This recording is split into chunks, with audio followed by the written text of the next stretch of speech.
Peut-être vous êtes dans une situation actuellement dans votre vie où vous avez presque déjà jeté l'éponge.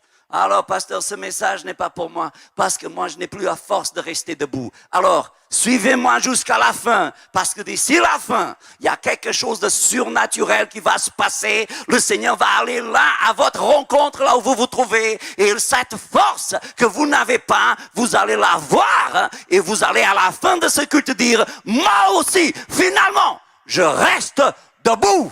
Je me tiendrai debout. Parce que la parole de Dieu nous fortifie. Je peux savoir, je peux comprendre que beaucoup de nous, parfois, nous arrivons à des situations dans notre vie où nous avons envie de tout planquer. Certainement, ça vous est déjà arrivé à vous dans des situations différentes. Vous avez un moment que ça vaut la peine. Parfois même des gens qui sont à l'hôpital, qui sont souffrants.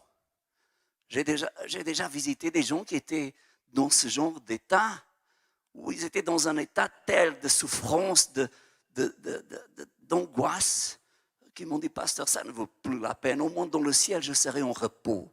Vous savez, il n'y a que Dieu qui peut disposer de la vie. Dieu est le maître de la vie. Ce n'est pas à moi, ce n'est pas à vous de déterminer le jour et l'heure où nous devons jeter l'éponge. C'est que, voyez-vous, il y a un verset dans la Bible qui m'a suivi toute ma vie, c'est que pour toute tentation, Dieu trouvera toujours une façon de me donner une porte de sortie. Pour plus que ma situation soit désespérée, pour plus que mon cerveau me dise que ça y est, il n'y a plus rien, pour plus gris que le temps soit dehors, il y a ce verset qui nous dit, tu sais, les choses vont changer.